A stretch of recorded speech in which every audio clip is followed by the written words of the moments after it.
OK, c'est commencé, Monsieur le Président. OK, merci, M. Bromberg. On va commencer avec la réunion des services de paramédics, des comités de services d'urgence. Ouverture de la réunion par M. Leroux et Guy Desjardins. On va l'ouvrir. Déclaration d'intérêt pécuniaire, messieurs. Y a-t-il des problèmes là?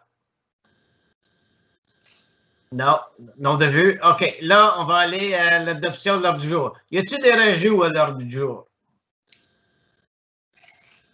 Non. OK, d'abord, on va procéder à l'adoption par M. Desjardins puis par M. Leroux. OK. M. Perriard, les sujets numéro 4, c'est à vous. Merci beaucoup, M. le Président, membre du comité. Bienvenue à cette rencontre du comité des services d'urgence. C'est notre première de l'année 2020. Suite à la fameuse pandémie de COVID-19, on a dû remettre les premières rencontres. Fait que nous voici à notre première réunion. Fait que mise à jour COVID-19, le 4.11, c'est juste pour vous, à titre d'information pour le comité, que notre budget de cette année est un petit peu fou, un petit peu mêlé. On a beaucoup de la misère à prédire si on va avoir des surplus ou des déficits dans certains de nos budgets. On travaille avec le département de finances en ce moment pour essayer de faire des prévisions pour la fin de l'année et aussi pour essayer de voir s'il y a des surplus. Par exemple, on va vous donner le budget d'essence. On anticipe un gros surplus dans notre budget d'essence cette année. On a vécu quelques semaines avec du gaz à 80 cents du litre, 1 $ du litre, et puis c'est beaucoup moins de ce qu'on avait prévu. C'est juste pour vous informer qu'on travaille avec le département de finances pour au moins essayer d'avoir un aperçu là, de notre fin d'année pour le budget. Okay. Merci. Il y a quelqu'un qui fait bien du bruit, là. Mutez votre microphone. OK, continuez, s'il vous plaît. Pas de trouble. Pour le point 4.1.2, le Bureau de santé de l'Est de l'Ontario, encore seulement qu'une mise à jour. Lors de la dernière rencontre du Conseil, où j'avais présenté qu'on était en discussion avec le Bureau de santé pour leur fournir 6 paramédics pour travailler à leur centre de dépistage. Cette entente-là a été signée. Et puis, nos paramédics sont déjà sur les lieux et puis on supporte le Bureau de santé pour qu'eux puissent retourner à leur tâche normale. Justement, ce matin, ils nous ont fait signe encore pour voir si on avait d'autres personnels à leur offrir. En ce moment, on est en train d'évaluer si on a la capacité de faire ça. Puis c'est certain que si on peut les aider, on va faire tout ce qu'on peut pour leur donner un coup de main. 4.1. Là-dessus, M. Perriard. Oui. J'ai vu à Castleman, je passe là souvent, et puis les ambulances sont là aussi. C'est-tu, après ça, s'il arrive un appel, les autres, ils décollent aussi? Non, c'est juste parce que le stationnement il est limité, puis les paramédics, ils n'ont pas d'endroit. Bien, il n'y avait pas d'endroit, si vous voulez, là, pour se changer. Il n'y avait pas d'installation, si vous vouliez, là, pour faire le début et la fin de leur corps. Fait que ce qui arrivait, c'est qu'ils se rendaient à la station d'Embrun, et puis ils faisaient du genre de carpooling, si vous voulez, là, avec une ambulance pour se rendre au bureau de santé. Ceci dit, je pense qu'au début de cette semaine, ils ont eu un endroit dans le bureau de santé pour pouvoir se changer. Alors, ils se rapportent directement là. Fait que vous devriez plus voir là, les ambulances à ce site-là. Ces gens-là sont dédiés au bureau de santé et puis ils ne quittent pas même s'il y a un appel de proche. OK, merci. Le 4.1.3, prévision pour l'automne 2020. L'attachement, c'est seulement que le rapport qu'on a fait parvenir au ministère. Il y avait eu une demande à leur part pour avoir les actuels, si vous voulez, là, des dépenses au mois de mars pour le COVID et aussi nos projections pour le mois d'avril jusqu'au mois de décembre. So obviously, this pandemic is volatile. Sometimes things increase, sometimes decrease, and being able to predict what our costs are going to be for the rest of the year are somewhat challenging. But again, working with the finance department, we were able to report to the ministry that we were expecting about $300,000 in expenses directly related to the COVID-19 pandemic. This being said, we're still waiting on the government's position to see if funding will be provided for these extra expenses. And as I said in the first point of our budget, we are expecting surpluses in certain parts of our budgets, and we're not sure if that's going to offset any deficits or what's going to happen. But that we've predicted about $300,000 from April to December to cover the costs, extra costs of COVID-19. OK. Good. As-tu des questions, messieurs, là-dessus? Non? OK. Oui, j'ai une question, M. le Président. Okay. 300 000, on peut aller chercher ça de la province, M. Pelliat? Monsieur le Président, membre du comité, M. Desjardins, c'est certain qu'ils nous ont demandé de faire le rapport, mais on n'a pas eu de confirmation qu'une subvention va nous être donnée pour ça. On voit l'argent qui est répandu à travers des municipalités du fédéral et puis du provincial. C'est certain que nous, au niveau de l'OAPC, l'Association des chefs de l'Ontario, on demande au gouvernement d'avoir ces argents-là pour pouvoir couvrir nos dépenses. On n'a pas eu de réponse négative ou positive en ce moment, mais ils nous demandent de le rapporter. Fait que, si vous me demandez mon opinion, je m'attends à ce qu'on va avoir une subvention pour couvrir les dépenses en surplus. Merci. Merci. All right. As-tu d'autres choses? Oh, OK. Good. Ça, c'est... on va rendre à 4.2, là? 4.2.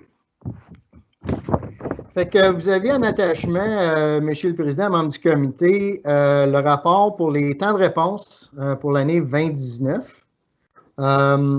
Évidemment, lorsqu'on regarde les temps de réponse, on regarde ça au niveau des comtés au complet.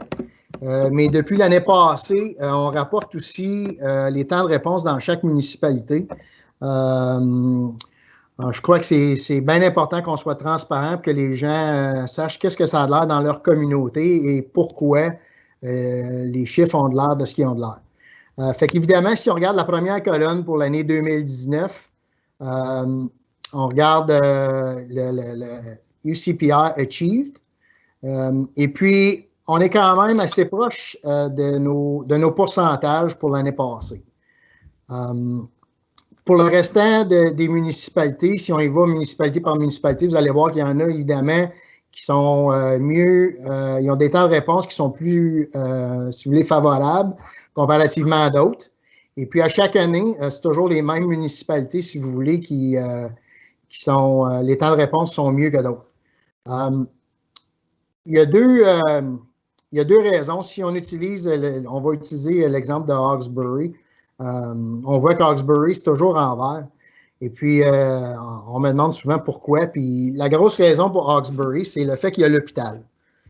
Toutes les ambulances, lorsque les ambulances ramassent des patients dans la région, si vous voulez, d'Alfred, Hawkesbury-Est, Champlain, ces ambulances-là, 95% du temps, se dirigent vers l'hôpital de Hawkesbury. This being said, what that does is that there is an available ambulance that is in Hawkesbury covering that area because obviously it's a high volume area. But then there's also a second ambulance that's proceeding with a patient to the hospital. Thus, if a call comes into the Hawkesbury area, it's quickly replaced by the ambulance that's dropping off a patient at the hospital. For the other municipalities, especially the nation and Hawkesbury East, what happens there, and even Castleman, is there's more of a travel time for these areas where ambulances are going to take to get to the hospital. And the other ambulances, which obviously there's less available because they're on calls, are going to be obviously placed in strategic places where there's higher call volumes. Fait qu'est-ce que ça fait, c'est que les ambulances quittent la région. Si vous voulez, on va user Saint-Isidore, par exemple, la Nation, pour amener le patient à l'hôpital. Et puis, ça diminue le nombre d'effectifs qu'on a disponibles. Alors, ce qui arrive, c'est que ces effectifs-là, évidemment, notre plan de déploiement, stratégiquement, on place les ambulances où est-ce qu'on anticipe le plus haut volume d'appels. Si on le compare au tableau de 2020, qui est de, si vous voulez, de janvier au 31 juillet, et puis on compare les chiffres, tout est constant encore, même avec la diminution du volume d'appels qu'on a eu au mois d'avril, mars-avril avec le COVID. Les pourcentages sont quand même tous à peu près la même chose. Fait qu'on voit que c'est pas quelque chose qui est nouveau, c'est pas quelque chose qui It's not something that we haven't seen for years and years. It's something that's always been there. And there's different ways to address this. Obviously, the obvious way is to put more ambulances on the road. But those ambulances are just going to get drawn into high service areas, and it's not going to improve any response times in those areas, obviously. The call volume is not high enough either, so that comes into play a lot for those smaller municipalities where the response times are a little higher. Il y a toujours une façon qu'on peut adresser ces temps de réponse-là. Et puis, c'est quelque chose qu'on va discuter, si vous voulez, là, des temps de réponse pour 2021, le prochain point. Mais à ce point-ci, j'aimerais ça vous demander si vous avez des questions au niveau de ces tableaux-là. Okay. Monsieur Leroux, Monsieur Desjardins, avez-vous des questions? Parce que moi, j'en ai plusieurs, là, mais vous laissez la chance. Hein. Ben, je regarde, moi, M. Perriard, Russell et Clarence-Rockland, si je regarde les distances entre l'hôpital d'Embrun et de Rockland, les distances sont pas mal proches d'être pareilles. Là. Pourquoi qu'il y aurait des différences dans certains cas un peu plus haut? Je sais qu'il y a des places, c'est proche, là, mais il y a d'autres places qu'il y a une différence. Oui. Monsieur le Président, membre du comité, Monsieur Desjardins, évidemment, qu'est-ce qui arrive, c'est que Clarence-Rockland et puis Embrun, évidemment, c'est deux municipalités où est-ce que nous avons un poste, une station, je veux dire, et non des postes. Fait que c'est des grosses stations où est-ce que nos véhicules débutent et terminent leur corps de travail là. Mais aussi, ils ont une plus haute densité de population. Fait que dans notre plan de déploiement, évidemment, la stratégie, c'est d'essayer d'anticiper la prochaine appel pour pouvoir réduire nos temps de réponse collectifs dans les comtés unis. Fait que si on a, je vais vous donner un exemple, si nous avons 5 ambulances de disponibles, bien, il y en a une qui va être située à Hawkesbury, il y en a une qui va être située à Embrun, il y en a une qui va être située à Clarence-Rockland. Puis évidemment, les deux autres, on va essayer de les placer stratégiquement pour couvrir le restant des comtés unis. La raison qu'on fait ça de même, évidemment, c'est comme j'ai dit, on anticipe. L'historique nous dit que les prochaines appels vont être dans ces régions de population un peu plus dense et puis où il y a plus un haut volume d'appels. Est-ce que ça serait causé aussi par le fait qu'Ottawa nous demande encore des ambulances? Encore un autre point qu'on va adresser tantôt, vous allez voir que ça a diminué beaucoup dans les dernières années. Fait que, évidemment, ça a quand même un peu un impact, mais beaucoup moins qu'on avait quelques années passées. Puis je vais vous parler de ça tantôt dans l'agenda. OK, merci. Okay, merci. OK, M. Perriard, dans la nation, est-ce que les chiffres, que vous avez là, des chiffres après, comme pour le 2019, dans la nation, 918 appels générés, mais est-ce que pour analyser le problème, plus ça, pour alléger le problème, la municipalité est tellement grande, mais on pourrait-tu aller driller dans le data et aller voir où plus les régions, ce qui génère plus d'appels dans la nation? Est-ce que c'est possible avec vos chiffres? Monsieur le Président, membre du comité, définitivement, on peut même aller voir les adresses qui appellent fréquemment. On a toutes ces données-là.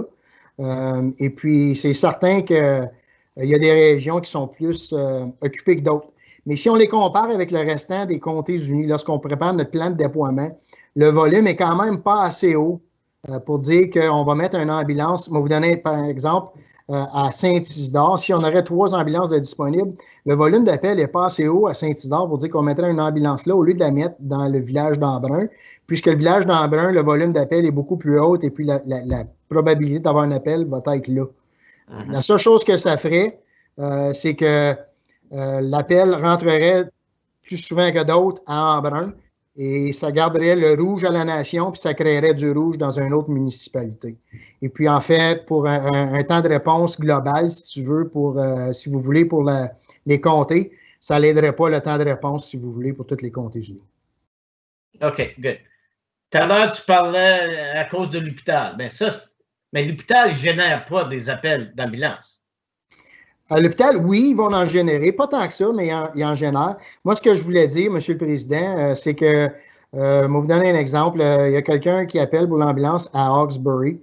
Nous répondons à cet appel-là et puis ce patient-là va être transporté à l'hôpital de Hawkesbury.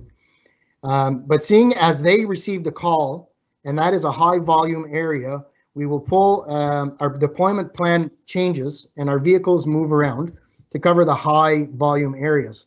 So what's going to happen is we're going to have a vehicle coming down to the Hawkesbury area to try to cover the next call because we're anticipating that it's going to be there. And if it doesn't happen, what happens is that the vehicle that's at the hospital dropping the patient off is immediately in the Hawkesbury area when they're done.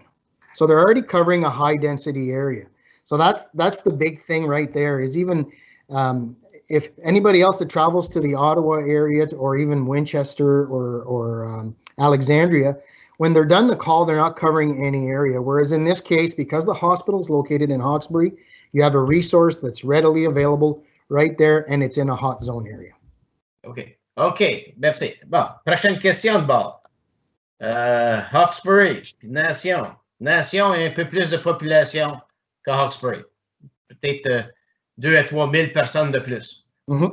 Mais pourquoi que Hawkesbury génère en 2019 1609 appels comparé à Nation, c'est plus de population, à 918.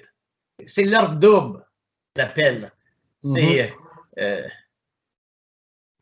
peux pas appeler ça de l'abus, mais il y a quelque chose qui ne marche pas. Là. Monsieur le Président, membre du comité, c'est certain que la région de Hawkesbury, évidemment, c'est un endroit où il y a plus de densité de population.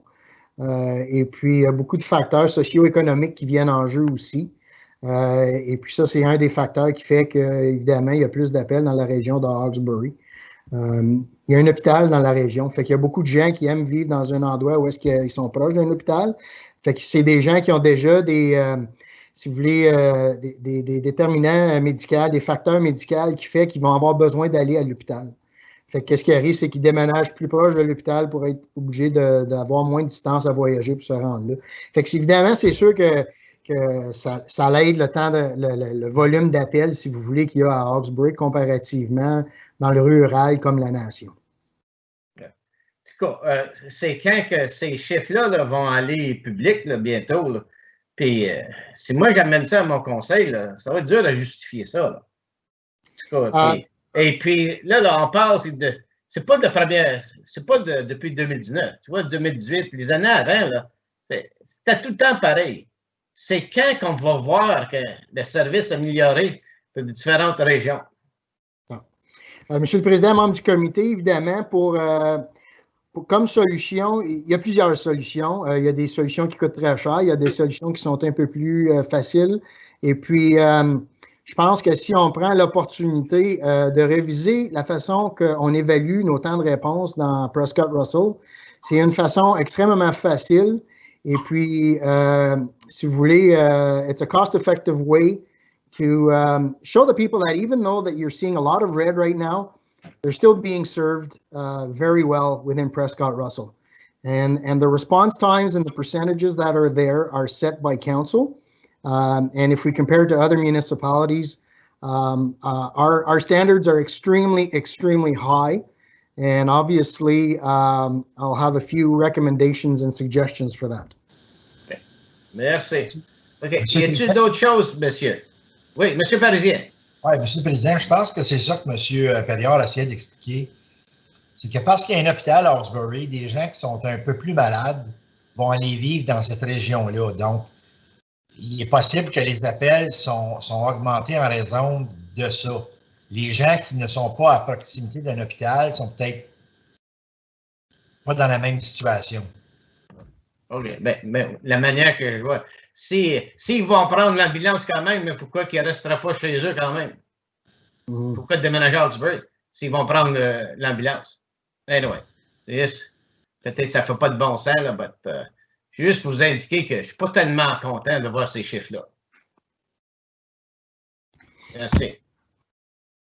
Monsieur le Président, membre du comité, évidemment, comme je vous dis, c'est des chiffres que si vous regardez juste à la surface, c'est inquiétant, mais j'espère peut-être soulager un peu de vos inquiétudes puis être capable d'améliorer ça avec le prochain point qui est les prévisions pour 2021. OK. Merci. Pas d'autre chose? Monsieur Desjardins, je vous vois sourire, c'est correct? C'est bon. OK. Ça fait du bien vous voir à cette caméra. Oui. OK. Prochain thème, c'est intermunicipalité, hein, je pense. Prochain appel, c'est non, just before that, Justin, please, the one you had. Fait que c'est à chaque mois d'octobre, on doit se rapporter au ministère pour leur aviser de ce qui va être nos plans pour nos temps de réponse. Évidemment, our response times, our percentages, and our times, certain of them are decided by the ministry, but others are decided by council. And after doing a little bit of research, our response time percentages and times haven't been reevaluated since 2015. And I think, and one of the reasons why I really like showing the, even though there's a lot of red and it seems like we're not doing a great job, I think it shows the need for us that maybe we're not evaluating the service that our communities are receiving in the right manner. So what I've done is I've done what you see here is three different, there's two scenarios and what we're doing right now. So the first one is our response times, and that's what we're using for 2019, since 2015. So we have the sudden cardiac arrest, where we say it has to be within 6 minutes, and that's ministry mandated. The 6 minutes is ministry mandated, that cannot change. And council had set it at 40%.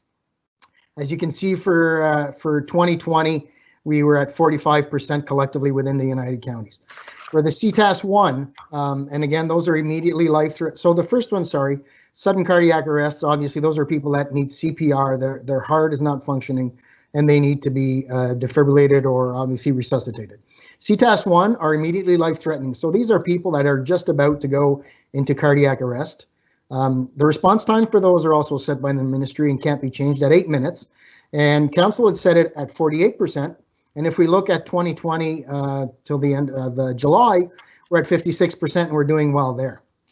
CTAS 2, 3, 4, and 5, the minutes and the percentage are both changeable. So the council can give direction to the paramedic services to change those. And I'll give you maybe, I'll try to be a brief history on what CTAS 2, 3, 4, and 5 mean and why 16 minutes was there. And why we should stay with 16 minutes. So CTAS 2 is more of an urgent medical call. So that's somebody that might be having a stroke, having a heart attack, having a serious medical condition, but it's not a life-threatening imminent condition. CTAS 3 is an urgent medical call. So somebody that will have a fractured leg, something that obviously needs to be seen at an emergency department, but we will not be responding to those lights and sirens. CTAS 4, very, very minor injuries. We're talking somebody that might have a broken finger, somebody that has a laceration that needs stitches, but the bleeding is controlled. So obviously there is no risk to life or limb in this situation. And a CTAS 5, those are calls that, you know, basically patients don't need hospitals. They don't even need paramedics. Those are ones where people have pretty much very, very minor, I'll say like a minor scratch or something that's really, if they go to the emergency department with a CTAS 5, you'll be waiting many hours to be seen by a physician. Those are calls that should be going to your family doctor. So when we see the red in the response times for all the municipalities, we say that it's taking us more than 16 minutes to respond to a call where somebody really doesn't need an ambulance. And we're saying that we're not doing well, but technically we're not responding with lights and sirens because obviously it's not a serious medical condition. So if we were to modify the way that we evaluate the response times of our paramedic service, and I've given two scenarios and there's so many other different scenarios available.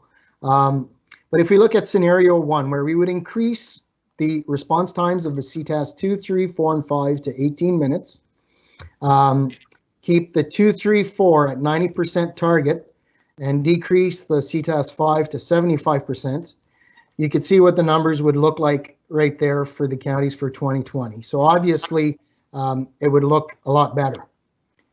Scenario 2 is where we keep the 16 minutes. And where does the 16 minutes come from? That's from when the ministry downloaded paramedic services to municipalities. Response times, there were response times for municipal and rural. In rural, it was always 15 minutes and 59 seconds. And since day one, we've been going with that response time. And I don't think that should change. I think that's something that's been there for many, many years. And I think that the 16 minutes is viable. Scenario 2 would say that we keep the CTAS-2 at 90% because those are the calls that we think that we should be using as our benchmark to see if we're doing a good job. Those are the calls that people need ambulances fast, as well as the sudden cardiac arrest and CTAS-1s, but those we're not suggesting to change those. What we're suggesting is to take the percentages, and there's a bit of a typo there. You can see CTAS-4 is 75% in scenario 2. We would decrease CTAS-3, 4, and 5 to 70% from 90%, which again is very, very, very good response for calls that are urgent and some that are minor or even, not necessary by paramedics. And I think if we do this, it would give us a better idea, and we would see better numbers for the municipalities like the Nation, Hawkesbury East, and Casselman, where there's a lot of red. You'd be more in the yellows and a lot of green also. And then we could really just base our decisions on what we should do or how to change our deployment plan by assessing the sudden cardiac arrests, the CTAS-1 and CTAS-2 calls. Okay, good. All right. Tu as des questions là-dessus? Questions? OK. Non, OK. Monsieur Perriard, c'est pas pour la qualité de service là, que je m'avais attendu pas mal là, dire sur le rouge et puis le jaune. C'est pas ça. Je sais que tous les paramédics ils font de l'excellent travail. Et puis vous aussi avec votre équipe. Mais encore là, faut que je me prononce sur la nation. Et puis peut-être j'aimerais ça avoir détaillé plus où sont générés plus les appels dans la nation. Puis même East Hawkesbury. Voir s'il y a quelque chose qu'on pourra faire. C'est tout. Monsieur le Président, membre du comité, évidemment, je veux juste faire certain. Je ne voulais pas dire que vous ne reconnaissez pas le travail de nos paramédics. Vous êtes un grand supporter de nos gens et puis vous nous le dites souvent et puis on l'apprécie. C'était plus pour notre capacité de rencontrer les temps de réponse qui ont été mis dans le passé. Je pense que la barre était trop haute, puis je ne pense pas que c'était réaliste. Si on se compare à d'autres municipalités, par exemple, on voit qu'il y a plusieurs municipalités environnantes dans l'est de l'Ontario que eux, leur temps de réponse, je vais vous donner un exemple, le CITAS 3, 4, 5, c'est du 10 minutes, mais ils visent du 40% du temps. Fait que, tu sais, comme on peut baisser les temps, on peut changer les pourcentages. Moi, je pense que 16 minutes, évidemment, c'est quelque chose qui est de longue date, qui fait du sens en fait de temps de réponse. Je pense que si on peut juste réajuster nos pourcentages à quelque chose qui est plus réaliste, on va voir que les temps de réponse sont pas aussi pires qu'ils ont de l'air dans les tableaux précédents avec ce qu'on a en ce moment comme liquide d'air. OK, good. Merci. As-tu d'autres choses là-dessus, sur ce sujet-là? Ces options-là vont faire partie de discussion du budget? Monsieur le Président, membre du comité, je pensais vous demander si on voulait faire une recommandation de changer le tableau. Évidemment, ma recommandation, ça serait d'aller avec le tableau scénario numéro 2. Et on doit reporter ça rapporter nos temps de réponse au ministère au mois d'octobre. Fait qu'évidemment, on aurait besoin de l'approbation du conseil pour dire qu'on va de l'avant avec ce changement-là. OK. Bien, je serais d'accord, je serais confortable avec le scénario numéro 2. D'autres membres, M. Desjardins est parti, là, juste à côté. Est-ce qu'on est prêt comme comité de recommander ça au conseil des comtés? Oui, M. Milderoux, OK. Et puis M. Desjardins. M. Desjardins, est-ce que vous serez confortable qu'on recommande, le comité recommande au conseil le scénario numéro 2? Oui, je n'ai pas de problème. OK, good. C'est bon. M. Perriard, vous avez une directive, là. Merci beaucoup, M. le Président. Merci beaucoup, le membre du comité. Je vais préparer la recommandation pour la prochaine rencontre du conseil. OK, good. Prochain item, intermunicipalité, intermunicipal calls. Hein? Oui. Monsieur le Président, membre du comité, si on peut juste c'est ça, excellent. Merci beaucoup, Monsieur Bromberg.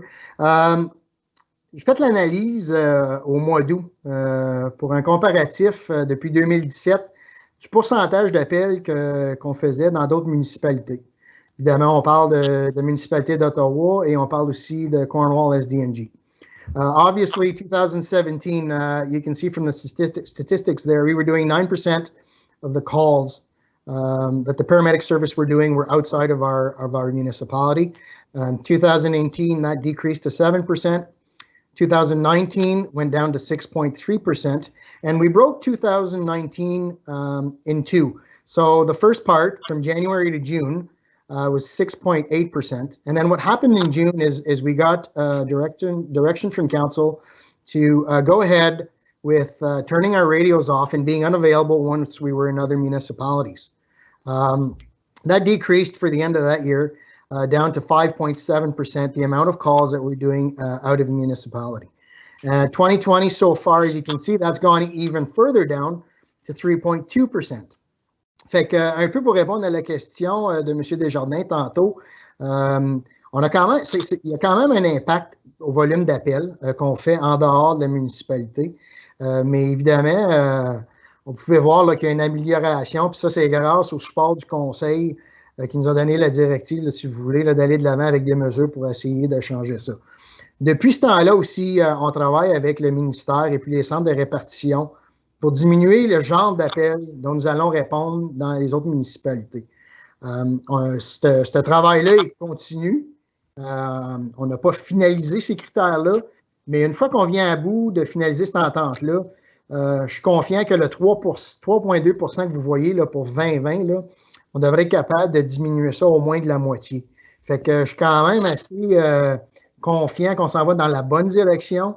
Les choses que nous avons mis en place depuis l'année passée ont eu un impact positif. Et puis, le fait qu'on fait des appels dans d'autres municipalités devient de moins en moins, si vous voulez, un problème comme que ça l'était là, quelques années passées. Monsieur le Président. Oui, M. Desjardins. Est-ce que le ministère, parce qu'on ferme encore nos radios quand on s'en vient dans d'autres municipalités, M. Perriard, alors est-ce que le ministère est encore un peu contre nous autres pour ça ou ils sont pas mal tranquilles? Monsieur le Président, membre du comité, lors de notre délégation avec Mme Elliott, elle nous a demandé la question en même. Et puis, notre position était qu'on attendait de finaliser, si vous voulez, l'entente avec le centre de répartition pour diminuer le type d'appel dont nous allons répondre. Et puis, que rendu à ce point-là, on était pour évaluer la possibilité de, si vous voulez, arrêter de fermer nos radios. Obviously, COVID-19 has put a lot of these discussions on the back burner, but they are still coming up in discussions that I have with ministry representatives. And there's also an investigation, obviously, that was launched back in 2019 by the ministry regarding what we are doing, which was also put on hold in hopes that we'd be able to come to an agreement to reduce the amount of calls we'd be responding to. Fait que, en gros, ils sont encore au courant de la pratique. Il aimerait bien ça qu'on arrête de le faire. Et puis, ils connaissent notre position que nous n'allons pas changer rien tant qu'il y a aussi longtemps on n'a pas une nouvelle procédure d'appel à implémenter pour nous. OK, merci. Merci, OK, c'est bon, merci. OK. Prochain item, on va retourner à l'agenda. C'était... Il n'y a pas de... Ambulance donations. Monsieur le Président, membre du comité, nous avons eu une demande l'année passée du Bureau de santé de l'Est de l'Ontario pour savoir si on pouvait leur faire un don d'une ambulance usagée. Fait que chaque année, on change 2 à 3 ambulances pour des nouveaux véhicules. Évidemment, ils ont fait leur temps avec nous. Et puis, la demande a été faite en 2019. Le Bureau de santé aimerait, si vous voulez, faire... c'est un projet pour rejoindre des clients dans les comtés unis qui se trouvent dans des communautés, si vous voulez, à l'aide d'un véhicule mobile L'idée de ça, ce serait d'avoir des professionnels qui pourraient aider, si vous voulez, à la réduction des méfaits aux utilisations de substances. Alors, la demande nous est présentée et puis l'année passée, on n'avait pas d'ambulance, si vous voulez, en assez bonnes conditions pour pouvoir faire le don. Alors, je leur avais indiqué que j'étais pour le présenter à mon comité de services d'urgence cette année. Puis justement, nous en avons une qui est en bonne condition, qui pourrait utiliser pour ça. La valeur de cette ambulance-là varie. D'habitude, une fois qu'on met une ambulance hors service, on l'affiche sur un site govdeals.com, je pense que c'est, parce qu'il y a un genre d'enchère pour les ventes de ces ambulances-là. Et puis, elle chercher entre 3 000 à 7 000 $. Fait que si le comité est d'accord et puis qu'on fait la recommandation que le conseil approuve le don, ce serait un don d'une valeur entre 3 000 à 7 000 $ au bureau de santé. Eux s'occuperaient de tous les frais d'enlever si vous voulez, en bon canadien, le français, les stickers sur le bord de l'ambulance, et puis s'occuper des maintenances préventives et puis tout travail mécanique qu'il y aurait besoin pour l'ambulance. Qu'est-ce que vous en pensez, monsieur? Là? Moi, j'ai pas de problème avec ça. Okay. Do we get a tax receipt for a donation? Bonne question, M. le Président, M. Leroux. C'est une bonne question. Je peux vérifier avec le bureau de santé. Je ne suis pas certain. Ça ne change rien pour nous, ça. Okay. Ouais. C'est plutôt pour ceux qui remplissent des rapports d'impôts. Ouais. OK. Fait que, Monsieur le Président, membre du comité, je vais rajouter ça comme recommandation pour la prochaine rencontre du conseil de faire le don d'une ambulance au bureau de santé de l'Est de l'Ontario pour pouvoir supporter leur projet. All right, c'est bon. Merci. Il n'y a pas de huis clos. Prochaine réunion. C'est quand qu'on planifie? Je n'ai pas le calendrier en avant de moi, Monsieur le Président, membre du comité, mais j'aimerais bien, dans peut-être début novembre, avoir une autre rencontre. Je pense que c'est dans ce temps-là. Juste pour pouvoir faire une mise à jour, si vous voulez, là, du COVID. Et puis, Au mois de novembre. OK. Originalement, c'était schedulé pour le 25 novembre. C'est C'est ça. 25. OK. Puis, ça pourrait aussi nous donner un aperçu pour l'année 2021. On devrait être dans le milieu de notre deuxième vague, fait qu'on va pouvoir avoir un meilleur aperçu de ce qui s'en vient là, pour le restant de l'année. Le plénier, tout probable, va être le 11 novembre aussi? Le 11 novembre, c'est Remembrance Day, je pense. Non, OK, c'est le 10. On l'a déménagé au 10. Peut-être, on pourrait-tu avoir en même temps là? Même journée? Certain, M. le Président, si c'est disponible et puis on peut le mettre avant ou après la rencontre, pas de trouble, on pourrait faire ça cette journée-là. OK. Ça sera après, je pense avant, c'est service. Oui, après, ça va être mieux. Ouais. OK, on va aller après le plénier. Excellent. All right, OK. Bon, ça me prend, M. Leroux, merci pour proposer l'ajournement, supporter M. Desjardins. Merci, messieurs. Bonne journée. Salut. Merci.